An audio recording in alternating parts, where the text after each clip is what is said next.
এটা ষ্টৰী যেতিয়া আমি ক'বলৈ আৰম্ভ কৰোঁ কোৱাৰ লগে লগে কিন্তু সেই বুঢ়া বুঢ়ী কথাটো মনলৈ আহি যায় নহয়নে বাৰু হৰি ৰাম বুলি কৈ মই আজি এটা ষ্টৰী আৰম্ভ কৰিছোঁ এখন গাঁৱত এহাল বুঢ়া বুঢ়ী আছিলে আৰু সেই বুঢ়া বুঢ়ী হালৰ বুঢ়ীজনীয়ে প্ৰতি সন্ধিয়া তেওঁ নামঘৰলৈ গৈছিলে আৰু নামঘৰত গৈ তেওঁ যি ভাগৱত পাঠ হয় সেই ভাগৱত পাঠৰ যি ব্যাখ্যা সেয়া তেওঁ শুনিবলৈ নিজৰ মানুহজনকো লগ ধৰিছিলে অৰ্থাৎ সেই বুঢ়া যি আমি সাধুত বুঢ়া বুঢ়ী বুলি কৈছোঁ সেই বুঢ়াজনকো বুঢ়ীয়ে লগ ধৰিছিলে যে হৰি এদিনটো আপুনি মোৰ লগত ওলাব নামঘৰত যি ভাগৱত পাঠ হয় এয়া এদিন মোৰ লগত গৈ আপুনি শুনিবচোন কিমান ধুনীয়া লাগে আপোনাৰ দেহ মন জোৰ পৰি যাব সেইবুলি সদায় বুঢ়ীয়ে লগ ধৰে কিন্তু বুঢ়া কোনোদিন যাবলৈ পক্ষপাতি নহয় কোনোদিন তেওঁ আচলতে সেই ভাগৱত পাঠলৈ সেই নামঘৰলৈ যাবলৈ তেওঁ নিবিচাৰে অৰ্থাৎ তেওঁ এজন নাস্তিক বুলি ক'লেও কোনো গুণে কম নহয় আচলতে ভগৱানৰ যি নাম কীৰ্তন ভগৱানৰ যি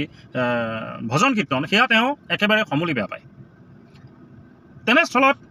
বুঢ়ী সদায় নামঘৰলৈ যায় সদায় ভাগৱত কীৰ্তন শুনি আহি পেলাই ঘৰত তেওঁ মানুহজনক আহি কয় সেইখিনি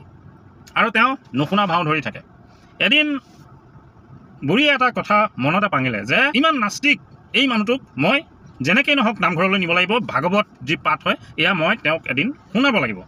সেই বুলি ভাবি বুঢ়ীয়ে এদিন জোৰ জবজ তেওঁক ক'লে আপুনি যদি আজি মোৰ লগত নাযায় তেতিয়াহ'লে আজিৰ পৰা আপোনাৰ আৰু মোৰ সম্পৰ্ক খতম সেই বুলি যেতিয়া ক'লে বুঢ়া বিপাঙত পৰিলে পৰি পেলাই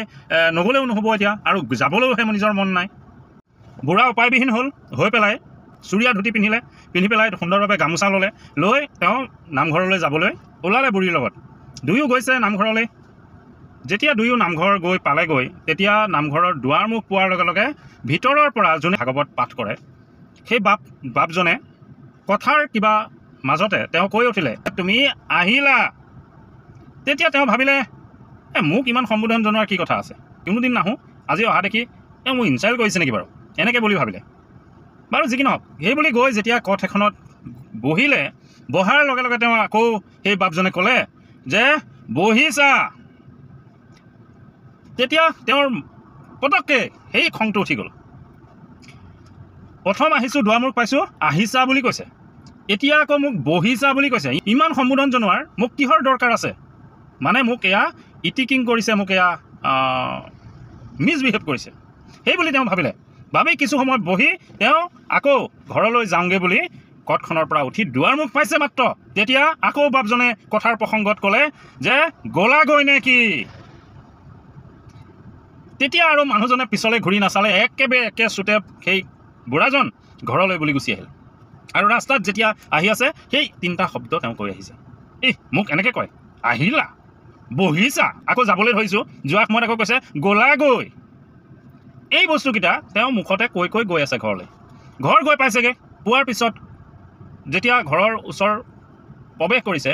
তেনেকুৱাতে তেওঁলোকৰ ঘৰত কোনো মানুহ নথকা গম পায় এটা চোৰে তেওঁলোকৰ ঘৰত প্ৰৱেশ কৰিলে যি নামঘৰত শুনি আহিছিলে সেই তিনিটা কথাৰ কৈ গৈ আছিলে আওৰাই গৈ আছিলে তেওঁ চোৰজনো ভিতৰত প্ৰৱেশ কৰিছে তেওঁ মুখৰ পৰা কৈছে আহিলা